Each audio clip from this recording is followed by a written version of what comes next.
Man, that sunset is gorgeous. Grill, patio, sunset. Hard to get better than that. Unless you're browsing Carvana's inventory while you soak it all in. Oh, burger time. So sit back, get comfortable. Carvana's got thousands of cars under $20,000 just waiting for you. I could stay here forever. Carvana, where car buying meets comfort, meets convenience. Download the app or visit Carvana.com today. That's not just the sound of that first sip of Morning Joe. It's the sound of someone shopping for a car on Carvana from the comfort of home. That's a good blend. It's time to take it easy, like answering some easy questions to get pre-qualified for a car in minutes. Talk about starting the morning right. Just like customizing your terms so your car fits your budget. Visit Carvana.com or download the app to experience car shopping the way it should be. Convenient, comfortable. Ah.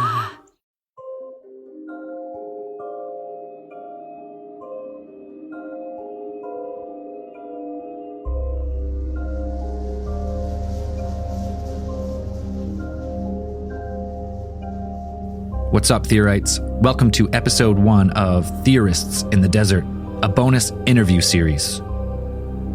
This is part 1 of at least 6 interviews we have leading up to Contact in the Desert, June 25th to 28th. We've teamed up with the event organizers to bring on some of their amazing researchers, scientists, and presenters ahead of the event. So we hope you enjoy episode 1 with Kevin Day. Kevin Day is a retired United States Navy Senior Chief Petty Officer, a former operations specialist, and Top Gun air intercept controller with more than 20 years of experience in strike group air defense, including wartime operations. He is an expert operator of the highly advanced Spy-1 radar system and has logged hundreds of air-to-air intercepts of a suspect aircraft in both training and wartime operations. That's more than enough introduction. We hope you enjoy the interview with Kevin Day. Let's get to it.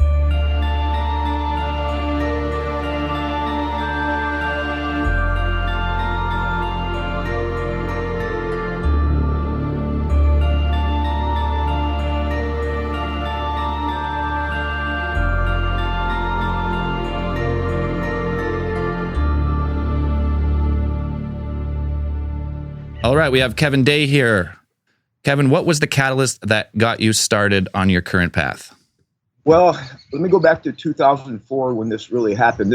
It was just happened to be my last underway before I retired. It was also my very last real-world intercept out of hundreds in my logbook. I was an air intercept controller, hundreds of intercepts in peacetime and wartime operations. And when that happened, I had 18 years of sea time behind the Spy-1 radar.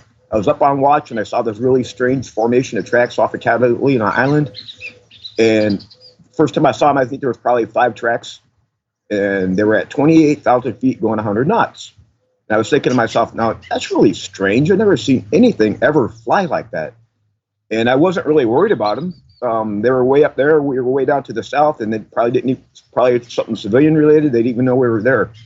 Until the day of that we were going to do the air defense exercise. And I told the captain, I said, hey, sir, we got these unknown objects in our airspace, and I highly recommend that we intercept one and find out what the hell they are, because if we don't, and there's an air-to-air intercept and a mishap, someone's going to ask both you and me why we were so damn curious about these things. He said, you're right, Senior Chief, intercept one. And that's kind of how it happened. And so I went to I transferred as soon as we got back to shore, and retired 3 years later, went into defense contracting.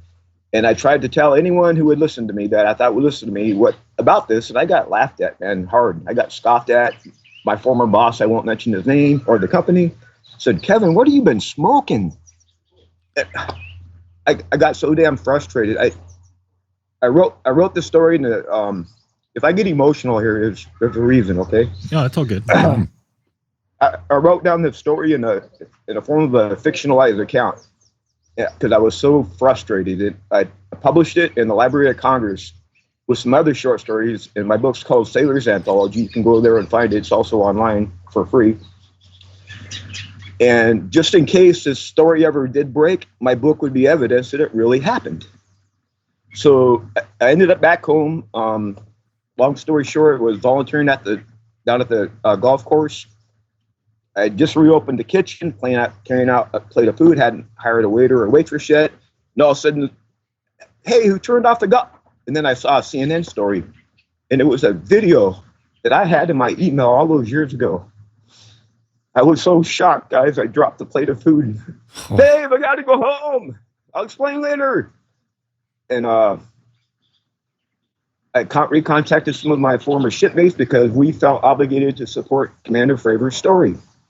One thing led to another, and we formed a nonprofit called UAP Expeditions. It's online and also on Facebook. And we're going back out to Catalina Island with a bunch of real top-notch researchers and some really cool gear. And we're going to go back and refine these objects.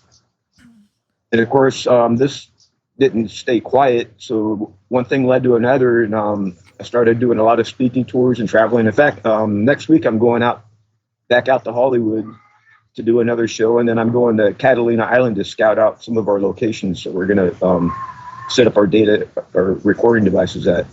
So that's kind of in a nutshell what happened to me. Sorry for what too fast, but first off, listening to your, like, you get emotional stuff. We've talked about that many times. The frustration it must be to have an experience like this, because it ruined my career, guys. Did it change everything? Did it change everything for you? Like, does everything change when you have that kind of experience? For me, it did. Yeah. Yep. Right. And the problem was I didn't realize what was happening to me for a long, long time. I didn't even know who Valley Davis was until just a few years ago. I thought maybe I was going crazy, but what the hell was happening to me? I don't know. I do now. So like that day when you're looking at these things, your first thoughts, are you leaning towards that, like, hey, these could be some potential, like, some other countries' crafts? Or are you looking at these things right away and going, these are not from Earth? No, not at first. I was thinking it was entirely something civilian related. They didn't even know we were out there, and they represented no type of threat to us whatsoever. We weren't getting any type of electronic signals from them. They weren't threatening in any way, and the only reason why I even became concerned about them is because we were going to put a bunch of aircraft for an air defense exercise in that same piece of the sky, and I was very concerned about safety of flight. Right. And I asked the captain to do an intercept, and that's how that happened. So at what point does it turn from where you're looking at these things and going like, hey, maybe these aren't civilian crafts either? As soon as Commander Fravor, Fast Eagle Flight 01, was at merge plat, which is two objects in the same vertical piece of sky, that object, whatever the hell it was, dropped from 28,000 feet down to the surface of the ocean. I found out later the next day in 0.78 seconds. No sonic booms. Almost instant. Miles an hour or some crazy, pulling unbelievable amount of G-forces. That's when I became convinced that we were seeing something not from this Earth. Yeah, because you're witnessing like the craft pull G's and defy like our understanding of physics is what it seems like. Absolutely. And then Commander Fravor is short on gas. He goes back to the carrier, back to the Nimitz, lands. The next flight takes off, and before I knew it, I had a bunch of aircraft airborne, and they were all intercepting these things. And at one point, gentlemen, these objects were falling straight out of the sky. It was like raining UFOs. And they would chase them down the surface, and as soon as they got down to the surface, the things would react to them. They get in a little dogfight. They went straight back up to 28,000 feet, again in less than a second, and just reformed like a flock of birds would and kept going south at 100 knots. They reacted like some super capable flock of birds. So how many objects would you estimate? Over the course of about 10 days, if I counted them all up, it was about 100 objects, and they appeared in groups of 5 to 10 at a time. And then the encounter that was made famous by the video is just them capturing one of the objects, right? Yeah, that's a very short snippet from a much longer video. Just so you know, there's a longer video out there, because part of the air control process is when I give an order to do an intercept, the pilot will respond by saying, "Lights on, tapes on." That's his response. So from the moment he gets an order to do an intercept, he turns his tape on, and he doesn't turn it off until the intercept is over. So his tape was recording the whole time, and that the reason why it's so grainy, excuse me, this was 2004. Mm-hmm. Let's just say that MPEG's a lot better now than it used to be. So I think that's where the graininess came from when they recorded it off his ATFLIR, his forward infrared looking radar. Right. It probably wasn't a very good image copy. Or it was a better copy of first, and then it's been as it gets copied, you kind of lose quality at the more times you kind of render it down, right? Yeah, I think that's right. Yeah, because that's a lot of people say like, well, why is it so grainy if it's a $25 million jet fighter? And you're like, well, the camera's the actual film was crystal clear. Yeah, when you take it off. In lots of different, the whole light spectrum too, by the way. Oh yeah, it's not just taking visible light. You've got infrared and everything else. Yep, you betcha. So you said over the course of the 5 days, so almost a week, they were encountering these aircraft, and they were scrambling jets to go look at these still after Fravor and their and then there's like two other companions. We became concerned about the airspace itself, so we actually ended up canceling our air defense exercises out of safety of flight concerns. So we continued to track them and report them on radar, and our data links go back to shore installations too. So these things are getting reported up the chain of command the whole time. So on your radar, could you give us a guess at about the approximate size of these from the radar signatures, or is that you just get a general impression of like where does it give you just location and distance? The radar itself isn't going to give you a size indication. Commander Fravor got eyeballs on it though, and he said it was about the same size of his own, 47 feet long or so. Big giant. And then were they all? I mean, from the communications that you were privy to while you were stationed on the Princeton, like, did they give any indication that all of the objects approximately the same size, or were they all differing in sizes? They were all the same size according to the pilots.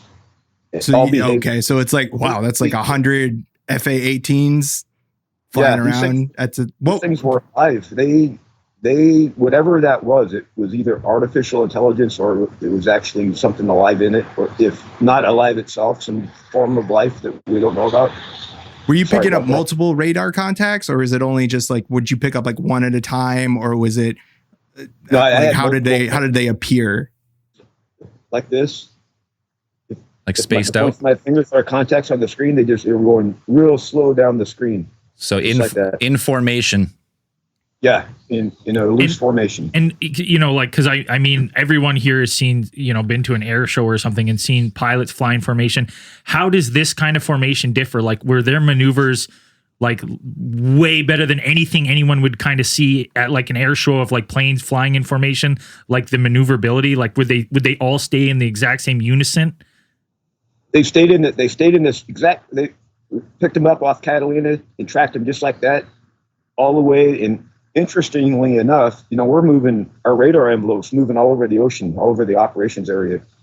But every single one of those contacts faded from radar in this exact same latitude, longitude position, with right above Guadalupe Island, off the coast of Mexico. And that's why when Lou Elizondo came to interview me, as soon as I said that, he's like, "I'm going there." Right. So that's how. Well, hey, listen, I'll take any excuse to go to Mexico too. All right. All right. I'm a big fan of cervezas. I'll go down there. Me too. I'll buy. Deal. I know from your other interviews, like specifically the piece of equipment, the radar equipment that you were working with at the time. Now, did it have? I think you mentioned something about its effective ceiling is like 28,000 feet. Oh no, we use these things for ballistic missile defense, and so they can actually track objects up into the lower space, low orbit. Right. So, but I know you commented on some of these crafts seem to drop out from like higher atmosphere, like almost from outside the atmosphere to sea level pretty quick. That's right? exactly what's happening. Our ballistic missile defense team was tracking these things from space. They first went to 80,000 feet. And stayed there for a while. And that, as an air defense guy, I don't usually look that high. so I wasn't really paying attention that high. My console is set up just a certain way, but then they would go from 80,000 feet down to 28,000 feet, and that's where I became concerned that these things are coming from space at like Mach whatever, like almost instant, right? Yeah. Yeah, instantly. Like at that speed, you're almost instead of measuring in Mach, you're almost measuring in like speed of light, almost like it's going so fast. Let me tell you another little story. In carrier strike defense, like if this is a carrier, we have points in space called combat air patrol stations, and we'll station aircraft out there in case we get attacked. We're already set up. Somehow this object went for Commander Faber. He chased it down to the water. This thing reacted to him, and that object, whatever it was, went 60 miles to his cap station, right on the latitude and longitude, right on the assigned altitude, in less than 2 seconds. Sorry, cap station? Yeah, combat air patrol station. Oh, yeah. okay, gotcha. And like almost instant. Yeah, and how did it know where that point was? He hadn't even gotten there yet. Like the craft beat him to his point he was going to. Yeah. And yeah. Somehow he knew. How did it even know? Yeah. It's like scanning their comms or something, or yeah, that's crazy. That's some wild. sort of intelligence of like even understanding like our like how we operate, basically. Yeah. Maybe, but who I mean, this is such a crazy technology we're talking about. It's unheard of on Earth. So it's, we can't even fathom what it is. The one thing I really love about your story, Kevin, is that you talk about like basically how the government and your superiors have basically gaslit you for years, saying that like you're crazy, that kind of stuff. How does it feel to get this kind of vindication? It feels like I've been vindicated. It really does. This really happened. And eyewitnesses have come forward now, a lot of us. Yeah, because you're part of this. You're tracking these things on radar. Years later, Commander David Fravor, he goes public. He gets on Joe Rogan, like the biggest podcast in the world, one of the biggest shows in the world. And so that allows you now to kind of express it more freely without fear of being, ridiculed even farther. I'll send you as soon as we're done here, I'll send you a list of the people that have come forward and how they're involved in stuff. Oh, perfect. Yep. So it was you and your entire Top Watch team. Like, what's the complement of your Top Watch team on you were on is it CCG? You're on the Princeton, then, right? I was on the Princeton. Right. And so were you seeing most of this? Like, you could see these things. You were on Top Watch at the time. Did you have visual? You had visual confirmation. You said you did at first. Like, that's the first time you noticed something was kind of weird, or did you just see the radar signatures first? I saw the radar signatures at first. The pilots that were airborne had visual on these things, but I never did. Just on radar only. And then these pilots, they came across. So just for clarification, they were flying FA-18s, right? Hornets? Correct.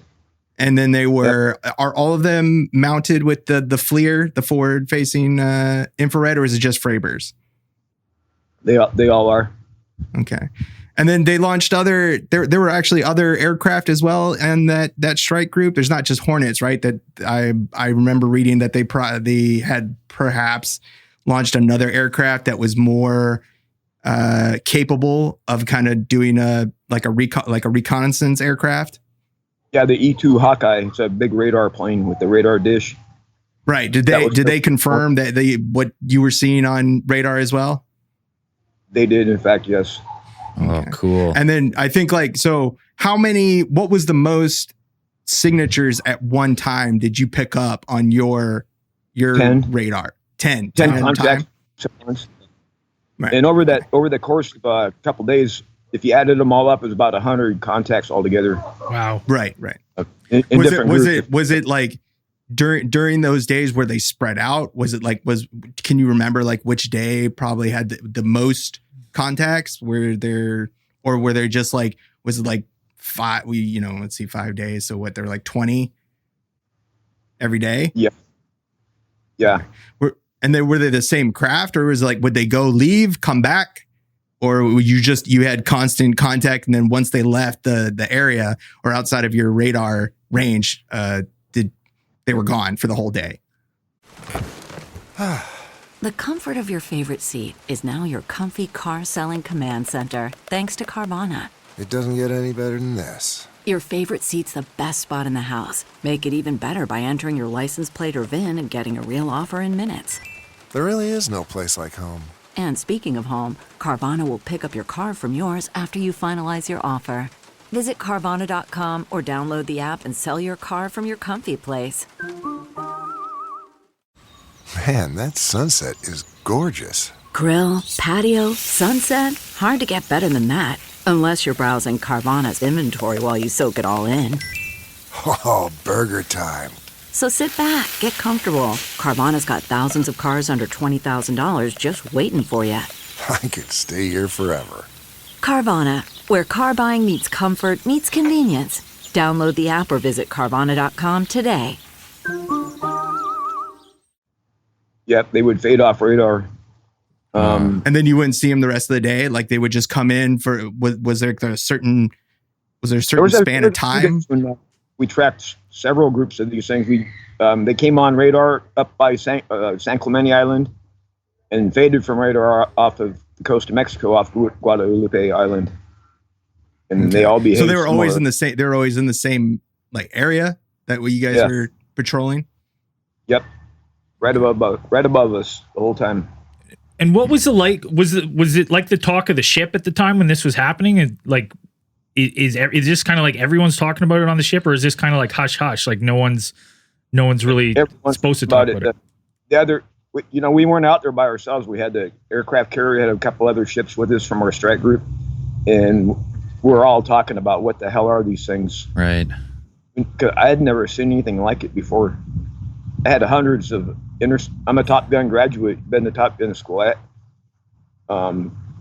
had hundreds of intercepts in my logbook over the years, and lots and lots and lots and lots and lots of time sitting behind the Spy 1 radar. And I had never seen anything like that. Not even close, probably. Not even close. Nope. Man, that's sad. I had one other question that I wanted to ask now. and a mind blank. I had a mind blank. It'll come back to me in a second here.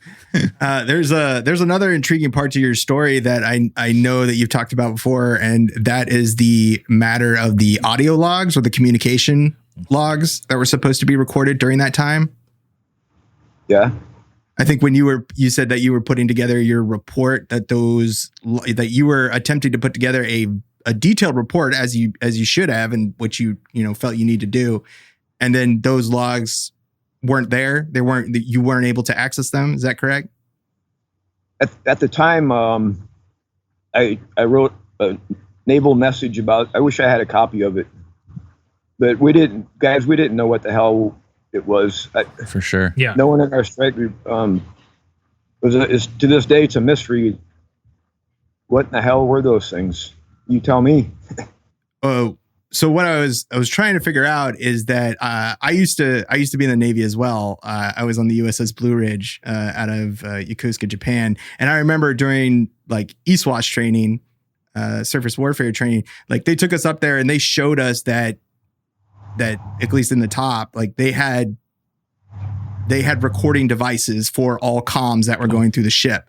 So comms, communications between what was going on and what you were receiving, and that stuff gets written down and it gets made a point of record. So those discs or those data discs that they have that are written down, like those weren't, you couldn't find those, correct? Like you were trying, that was a interview from a few years ago, but like you weren't able to find those discs, or they perhaps had gone missing at some point. Like they were supposed to be there, but they weren't. Confiscated, maybe. They were there. They're of course classified. Right. Everything got recorded, and But we just Yeah, we don't know where they are at this point. Like, so all of those comms are either classified at, probably the highest, one of the higher levels, unable to be accessed at this point. Yep. Because I'd be interested, because we have the audio that came with the videos. Like, you have the videos of Commander Fravor and them, get in contact, like managing to catch it on the auto track and whatever, which is pretty exhilarating. And I imagine that the other audio recordings from other pilots that were dogfighting with these the other craft, probably those ones would be interesting to listen to as well. But so it's a shame we can't find them at this point.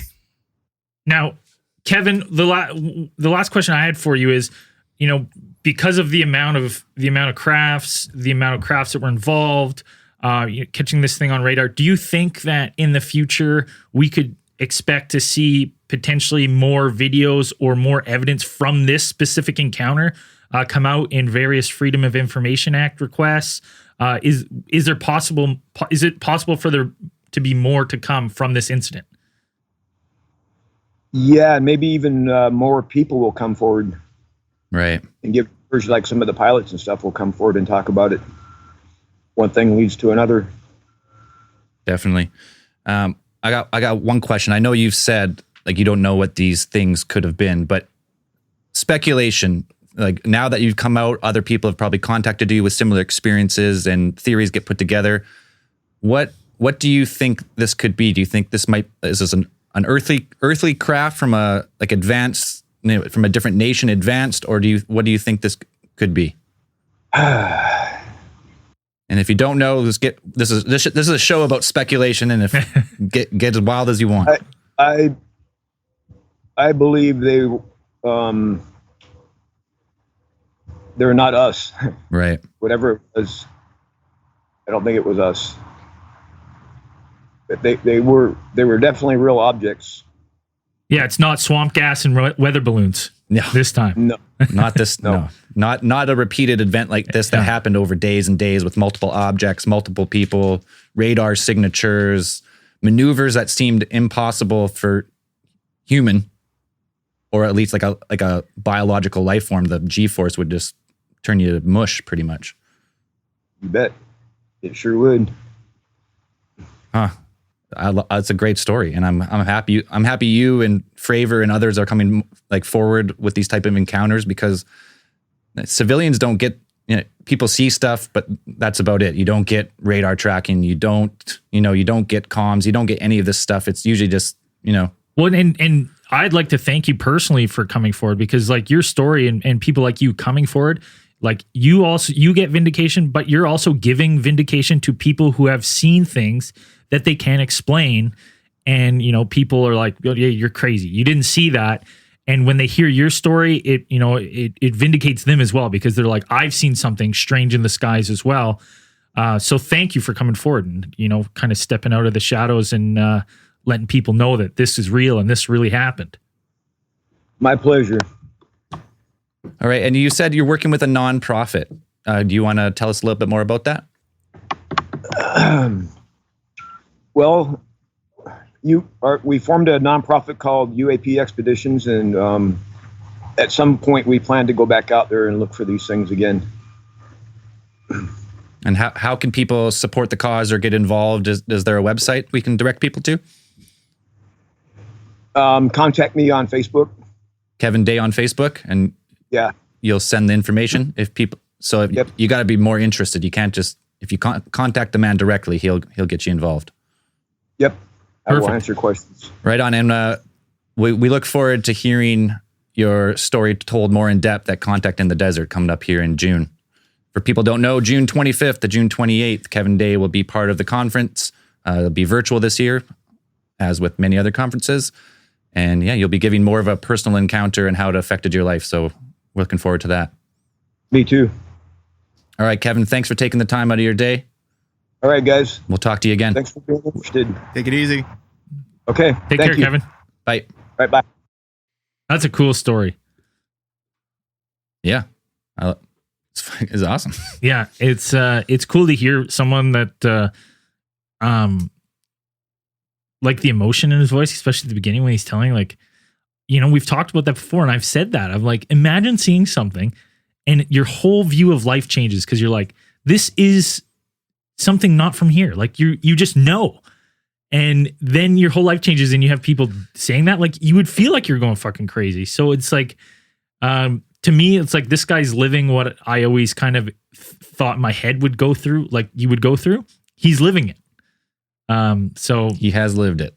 it's super interesting. I really like that story. I listened to another interview and I was pleasantly surprised today about how interesting he was.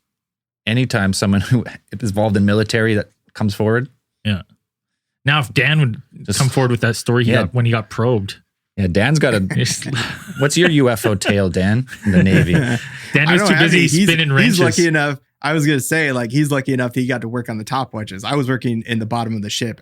There was at one point that I didn't see the sun for 2 weeks. So if you're asking me about what I saw on the open seas, I didn't see shit. That's like gauges and steam. That's it. More steam. Like, that's it. No, it's interesting that, like, you know, like you hearing those account of all that time. It's like, you know, Dan made a good point when we kind of had some technical difficulties. It's like, why do we only have one video? And it's like, maybe that's the only video that's been released. Like maybe we can expect more, you know, in the future from this specific event. I'm not going to say other events because I don't have faith that if it's not already out there that the government would release anything. But because this one's already released, maybe this will come with more information in the future based on this specific event. Well, there's actually at Contact in the Desert, there's supposed to be new videos released similar to the ones released by To the Stars Academy. Yeah. Like 3 or 4 more military videos, but they're hyping them up. So I'll stay tuned. Yeah, we'll find out. I'm hoping it's not just those videos that they released with the little specks of light recently. Like, if it's those ones, I'll be pissed. I hope it's the Nimitz video, but they've just flipped it. It's going left to right this time. Just change the color, like the color scheme a little bit. No, like, we've colorized it. Like, thanks. I hope we get the legit HD version. Yes. If it's going to be the same video, the original, the more high def, the one you see has definitely been copied and like downscaled. See, it's interesting, but I would like to see more people from that ship come forward. I think we have a handful now. I mean, he's going to send us a list of all of them, but we're going to dig in. It's cool that he's accessible. Like you heard him. Kevin Day on Facebook. Hit him on Facebook if you want to get involved with a nonprofit, studying these things. Yeah, there was another point of his story I forgot to ask, but they did bring up the point in one of his other interviews that according to like Fravor and those who had like firsthand visual contact, or those I think on the Nimitz, like they were more or less asked or forced to sign NDAs, right? Like non-disclosure agreements. Yeah, but he wasn't. Kevin Day wasn't asked to do any of that. Well, like none of that came up. Maybe because I mean, and we just had him, but these are questions we can ask him in the future. Is maybe that's because he didn't actually visually see anything. Just radars. He's just seeing blips, right? And going like, hey, this isn't normal. Right. But other than that, he doesn't have visual. Like these pilots are like, there's something in the fucking skies that I'm chasing that's outmaneuvering us like crazy. Like to me, that information, rather than like you have a radar tech, not to like, you know, lesser his involvement, but he's like, I picked something up. It was acting strangely. To me, that's easier for someone to be like, it was swamp gas and some helium balloons flying up, testing, and then people are like, oh yeah, sure, because he didn't visually see anything. But when you pair his like story with the eyewitness accounts, it like just paints a bigger picture, right? Yeah, and I definitely like to see like some more of the actual pilots come forward. Yeah, to be like if they scrambled as many jets as they were doing and they were concerned. I mean, from Kevin's analysis, I mean, he said that these things didn't appear aggressive at all. No. They only appeared intelligent. I mean, they showed intelligence as far as he was concerned, but they weren't aggressive in any way. So you had these jets just like chasing these craft that were as large as them. Like, so these are like the same size almost as a F-18 Hornet. Yeah. It's not small. And 5 to 10 at a time. Squadrons just zipping all over the place. You had red squadron, gold squadron, green squadron, all flying around.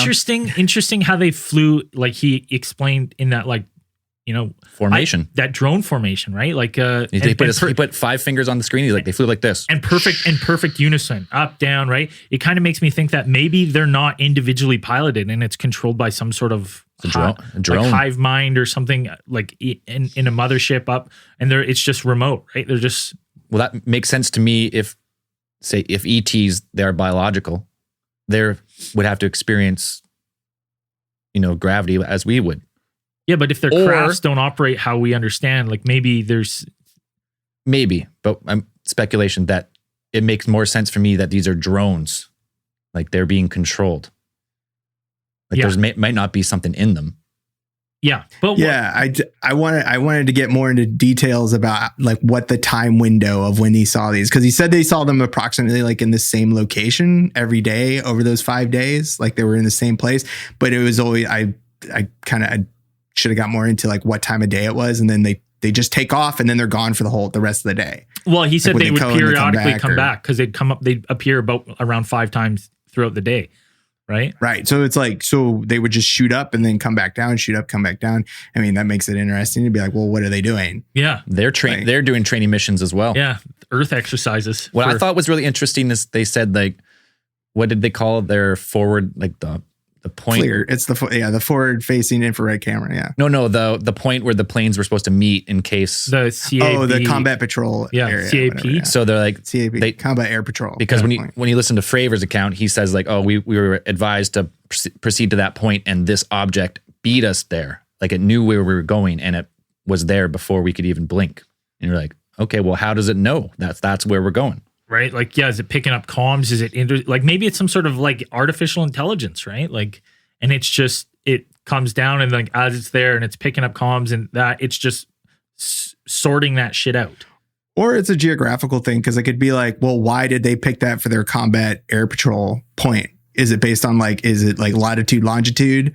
So is it like this is the best place to have our combat air patrol, or is it? Because I'm trying to figure out. I know that he said they were doing exercises. So usually when you have a carrier group, you have like, you have the carrier in the middle, then you have your other ships like spread out over a large area. So I'm wondering if it was like they were moving and then the combat air patrol point was moving with them, or whether it was determined like just geographically, like it's this far from, like I said, it's like latitude, longitude, like this point is far enough to whatever. So whether they're trying to base their whatever, if it is aliens, like their technology, is it like, okay, this latitude, longitude is the ideal place for us to, or optimal place for us to go? See, that seems weird that like they would determine a place, whether or not the combat patrol point was moving, fixed. However, it's that they decide that that's where we're going, and then this thing is now there before them. It does kind of, for me, make me think that they're aware of what we're doing. Like whatever this was conscious. Like, I don't think that's a coincidence. Like that's just a happy coincidence that they're like, they see these things. They're like, okay, let's move to this position. Hey, that thing is moved to the position we're going to take.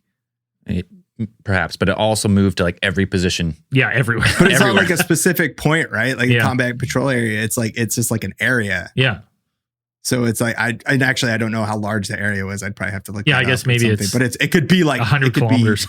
It could be a huge area and it just happened to be there, or heading in that direction. Yeah. So I don't know, but yeah, there's a lot of questions that could be answered if a couple more pilots and a couple more people in that carrier come strike forward group that were present during those exercises and during this incident would come forward, and you could be like, well, we can answer all these questions. You know what? Let's hear it. Let's get them out. I do like that. When we press him, like, what are these things? He's just like, listen, I don't know.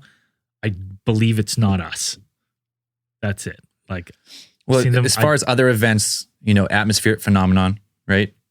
Yeah, it wasn't Venus and Gatorade fucking shining through fucking atmospheric refraction, lighting a weather balloon. Crab nebula. Yeah. So plasma a repeating event. Yeah. With fast radio bursts. Yeah.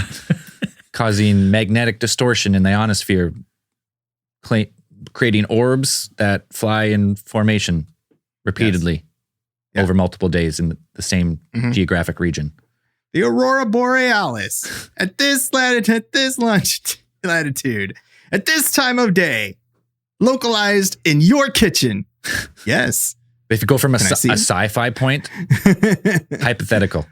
So you have this ET species. They've been observing Earth, watching us, waiting for the time. Maybe their armada's on the way, and they see us training, like doing our training missions, and they're just like observing us. So when the takeover comes, they know exactly how we operate. Just taking intelligence, right? Exactly. Like they have some scanners and shit that's just like, it's picking up all of what we think is like we're sharing secretly. They're just picking it all up, and whatever AI they have on board is just absorbing it. And it's like, yeah, we know 5 days, we understand their tactics. These are scout ships, and pretty soon you're going to see like a large glowing object form in the sky. Yeah, Muamua passed by. Muamua passed by, dropped off a bunch of. Well, I guess this is 2004. So I'll just call up Will Smith to kick the tires and light the fires, baby, and get him up there. Welcome to. They flew the same jets. Like those are the same jets from. Oh, really? From Independence Day? Yeah, FA-18s. Though, well, those are fucking old fighters, but now, and they've been old fighters for a long time. But yeah, those are the same. Those are the same jets. Cool. So it's just going to be Independence Day. All right. What else? Anything else before we wrap that one up? No, it's cool. I want to try and get when more people come out, we'll try and bring them on. Yeah. If we can. All right, guys, take it easy and keep those eyes on the skies. Peace. All right. We hope you enjoyed the interview with Kevin Day. You can find him on Facebook. Seems to be the best way to reach him. Search for Kevin Day. You can't miss that. If you want to hear more of his story, he'll be presenting at Contact in the Desert, June 25th to 28th. For more information, times of presentations, and all the rest, head to contactinthedesert.com. Stay tuned for next week's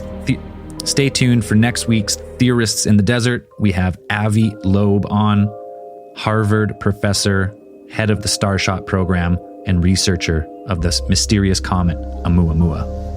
All right, keep those eyes on the skies.